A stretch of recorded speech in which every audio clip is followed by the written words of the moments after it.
नमस्कार, आप देख रहे हैं जौनपुर टुडे और मैं हूं शुभम अग्रहरी। साथ में बड़ी खबर आ रही है उत्तर प्रदेश सरकार को लेकर।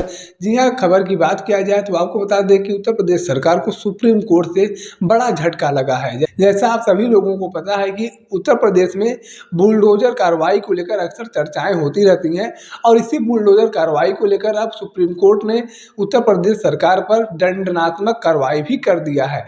बताया जा रहा है कि सुप्रीम कोर्ट ने सख्त आदेश देते हुए 25-25 लाख रुपए का मुआवजा देने का ऐलान किया है। यानी कि जिन लोगों के घरों पर बुलडोजर चलाया गया था उन लोगों को 25-25 लाख रुपए का मुआवजा दिया जाएगा। इस पूरे घटनाक्रम की बात किया जाए तो आपको बता दें कि यह घटना उत्तर प्रदेश के महाराजगंज जिले से है। महाराजगंज में सड़क चौड़ीकरण प्रोजेक्ट को पूरा करने के लिए लगभग सैकड़ों मकान को ध्वस्त कर दिया गया था। बुलडोजर कार्रवाई की गई थी और इसी बुलडोजर कार्रवाई पर सुप्रीम कोर्ट ने स्वतः संज्ञान लिया है और संज्ञान लेते हुए उत्तर प्रदेश सरकार को 25-25 लाख रुपए का मुआवजा देने का ऐलान किया है। सुप्रीम कोर्ट की तरफ से सीधे तौर पर राज्य सरकार के वकील से पूछा गया कि आप लोग इस तरह की मनमानी कैसे कर सकते हैं। आप लोगों की तरफ से किसी प्रकार का कोई नोटिस नहीं दिया गया था। आप लोग कह रहे हैं कि उस एरिया में जो मकानें बनी हुई थी वह सरकारी भूमि पर थी, यानी कि अवैध थी, लेकिन इस तरह का कोई प्रमाण आप लोगों ने नहीं दिया है और न ही आप लोगों की तरफ से किसी प्रकार का उन मकान मालिकों को नोटिस दिया गया था। आप लोगों ने सीधे तौर पर आप लोगों ने पहले निशान लगाया और निशान लगाने के बाद सीधे बुलडोजर कार्रवाई करने के लिए पहुंच गए थे। मकान मालिकों को अपना मकान खाली करने का वक्त नहीं दिया गया था और उसके बाद सुप्रीम कोर्ट की तरफ से राज्य सरकार के वकील से पूछा गया कि कितने दूरी तक का मकान तोड़ा गया है, तो वहां पर बताया गया कि 4.25 मीटर तक का मकान तोड़ा गया है। राज्य सरकार के उस बयान पर सुप्रीम कोर्ट ने नाराजगी जताते हुए कहा है कि हमारे पास जो हलफनामा दिया गया है उसमें साफ तौर पर देखा जा सकता है कि आप लोगों ने 4.25 मीटर से ज़्यादा की जगह को तोड़ा है। आप यह कैसे साबित कर सकते हैं कि हम लोगों ने 4.25 मीटर का ही जगह तोड़ा है, जबकि हलफनामा में साफ तौर पर लिखा गया है कि उससे ज़्यादा का मकान तोड़ा गया है। राज्य सरकार को मकान मालिकों को अपना स्थान खाली करने के लिए समय भी देना चाहिए था, जो नहीं दिया गया है।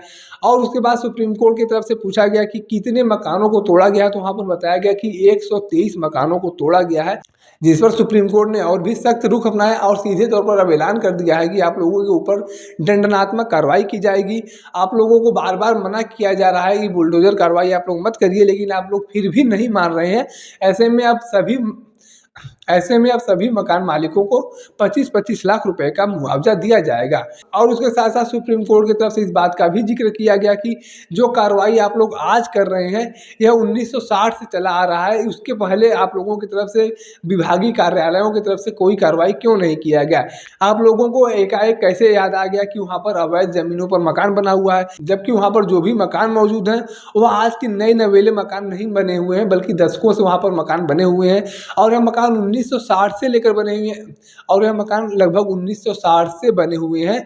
तो ऐसे में यह मकान कहीं ना कहीं 40 साल, 50 साल, 60 साल पुराने मकान हैं और आप लोगों को आज कहाँ से याद आ रहा है कि यह मकान जो है वो अवैध है। इसके पहले आप लोग कहाँ सो रहे थे। इसका मतलब है कि आप लोगों ने सीधे तौर पर उन मकानों का अधिग्रहण किया है और बुलडोजर एक्शन जो किया है वो सिर्फ बुलडोजर कार्रवाई जो किया गया है वो सिर्फ एक कार्रवाई मात्र है, जबकि सच्चाई ये है कि आप लोगों की तरफ से सीधे तौर पर उन मकानों का अधिग्रहण कर लिया गया है, जिसके लिए आप लोगों ने किसी प्रकार का नोटिस भी नहीं दिया था, किसी प्रकार का टाइम भी नहीं दिया था। आप लोगों ने सीधे तौर पर वहाँ पर अधिग्रहण करने का कार्य किया है और इसका खामियाजा आप लोगों को उत्तर प्रदेश सरकार को भुगतना पड़ेगा। तो ऐसे में कहा जा सकता है कि सुप्रीम कोर्ट की तरफ से उत्तर प्रदेश सरकार को बड़ा झटका लगा है और ऐसे में अब कहीं ना कहीं उत्तर प्रदेश सरकार को भी सबक लेनी चाहिए कि मनमानी तरीके से बुलडोजर कार्रवाई नहीं करनी होगी। जो भी कार्रवाई किया जाए वो कानून के दायरे में रहकर किया जाए। मनमानी तरीके से अगर किसी प्रकार का बुलडोजर कार्रवाई किया भी जाता है तो कहीं ना कहीं ये उत्तर प्रदेश सरकार के लिए फायदेमंद नहीं होगा। बाकी इस पूरे घटनाक्रम को लेकर आप अपनी क्या जानकारी रखते हैं या आप अपनी क्या राय रखते हैं, कमेंट करके जरूर बताएं। अगर आप वीडियो को फेसबुक पर देख रहे हैं तो पेज को फॉलो करें, यूट्यूब पर देख रहे हैं तो चैनल को सब्सक्राइब करना ना भूलें। धन्यवाद।